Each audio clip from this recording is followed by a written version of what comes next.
মেঘালয়ে চার্চের ভেতর গিয়ে জয় শ্রীরাম বলে সেখানে অশান্তি সৃষ্টি করার চেষ্টা করা হয়েছে। তাহলে তৃণমূলের এই পরিকল্পনার বিরুদ্ধে সমস্ত দেশের মানুষকে সচেতন করুন। হবে না, ভারতবর্ষের নেতা মন্ত্রীরা যেখানে ঘুষ খায় সেখানে অফিসার তো ঘুষ খাবেই। কেউ ধর্মের নামে অসৎ, কেউ ইলেকট্রাল বন্ডের নামে অসৎ। নিশ্চয়ই অভিষেক তোলাবাজিতে অনুপ্রেরণা দেন, সেই জন্য লোক উৎসাহিত হয়। বিজেপি আছে তাই তৃণমূল আছে, তৃণমূল আছে তাই বিজেপি আছে। একটা দল সরে গেলে পর একটা দল শেষ হয়ে যাবে।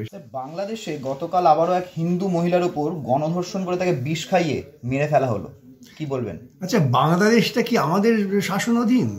আপনারা বাংলাদেশ নিয়ে এত কেন উত্তেজিত হচ্ছেন? বরং বলুন, কালকে মেঘালয়ে চার্চের ভেতর গিয়ে জয় শ্রীরাম বলে সেখানে অশান্তি সৃষ্টি করার চেষ্টা করা হয়েছে।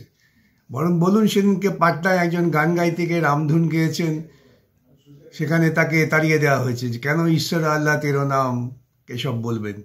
অর্থাৎ আমার এত বড় একটা দেশ, যে দেশে ভারতবর্ষের সংবিধান তৈরি হয়েছে সহমর্মিতার ভিত্তিতে, ভ্রাতৃত্ববোধের ভিত্তিতে, সেই দেশে যদি এইরকম কাণ্ড হয়, এগুলো দেখেই তো ওরা উৎসাহিত হবে। একটা ছোট্ট দেশ বাংলাদেশ, তারা বিপদে যাচ্ছে, তাদের নিয়ে আমাদের এত মাথা ব্যথা? নিজের ঘর ছেড়ে বাংলাদেশে যা হচ্ছে অন্যায় হচ্ছে, সেই অন্যায় কাজকে আমাকে সমর্থন করার জন্য তো দাঁড়াতে হবে না। সেই অন্যায় কাজকে যদি আমাকে নিন্দা করতে হয়, আমার আচরণ দিয়ে প্রমাণ করতে হবে যে আমরা এইসব পছন্দ করি না।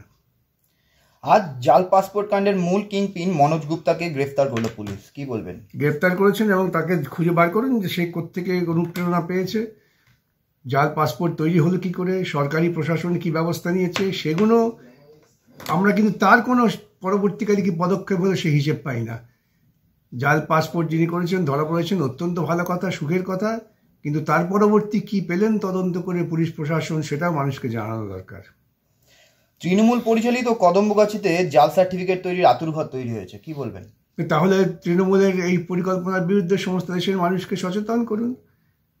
মানুষ তো সচেতন হচ্ছেন না, মানুষ তো তারা বিভিন্নভাবে প্রভাবিত হচ্ছেন, এবং যার ফলে এই প্রজাতন্ত্রের যে মূল শক্তি অস্ত্র আমাদের 5 বছর পর পর ভোট দেওয়া, সেই ভোটে আমরা ভুল পথে যাচ্ছি।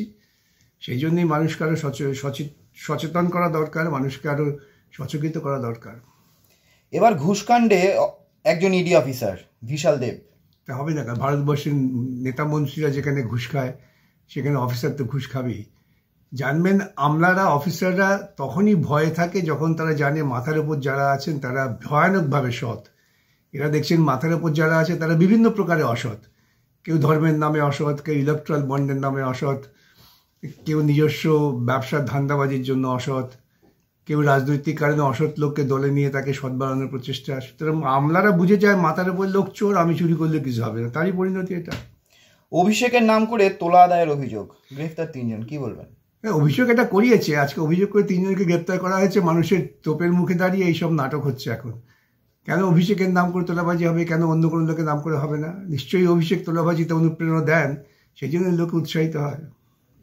বলছে সিপিএম কংগ্রেস বিজেপিকে মদত যোগাচ্ছে, এমনটাই বলছেন মালদার তৃণমূল সভাপতি। তৃণমূল তার তো নিজের কথা বলেই যাবে। তৃণমূল হচ্ছে বিজেপির একটি প্রতিকল্প। বিজেপি আছে তাই তৃণমূল আছে, তৃণমূল আছে তাই বিজেপি আছে। একটা দল সরে গেলে পর একটা দল শেষ হয়ে যাবে। সুতরাং ওদের এসব কথা কি মূল্য আছে বলুন তো? হাইকোর্টের নির্দেশে বাতিল হয়েছে প্যানেল, রাস্তায় ধর্ণা মিছিল এসএলএসটি শিক্ষক শিক্ষিকারা, এই নিয়ে কি বলবেন? তাদের ধর্ণা দেওয়া উচিত যারা দুর্নীতি করেছে তাদের ওখানে গিয়ে, যে আপনারা দুর্নীতি করে আমাদের সর্বনাশ করেছেন, কেন রাস্তায় বসে থেকে লাভ নেই তো। এই দুর্নীতিটা সম্পূর্ণ পরিচালনা করেছেন মমতা বন্দ্যোপাধ্যায়, এবং তার বিরুদ্ধে তারা যতক্ষণ না সোচ্চার হচ্ছেন ততক্ষণ তাদের ভবিষ্যৎ জীবন অন্ধকার। তন্ময় ভট্টাচার্যকে আপনাদের দল থেকে প্রথমে সাসপেন্ড করা হলো, তারপরে কিছুদিনের মধ্যেই তাকে আবার সাসপেনশন তুলে নিয়ে আবারও তাকে সাসপেন্ড করা হলো 6 মাসের জন্য, কি বলবেন? এটা আপনাদের আলোচ্য বিষয় হতে পারে না। এটা সম্পূর্ণ দলের ভেতরের ব্যাপার। দলের সদস্যকে দল কিভাবে কি ট্রিট করবে সেটা কি সোশ্যাল মিডিয়ার আলোচ্য বিষয় হতে পারে নাকি? এরপর তো আপনি বলবেন আপনার ঘরে কি ঝগড়া হয়েছে, এটা সোশ্যাল মিডিয়ার আলোচ্য বিষয় হয়ে দাঁড়াবে, কথা হয় না। নিয়োগ দুর্নীতির মাস্টারমাইন্ড পার্থ চট্টোপাধ্যায়, সরাসরি বললেন অর্পিতা।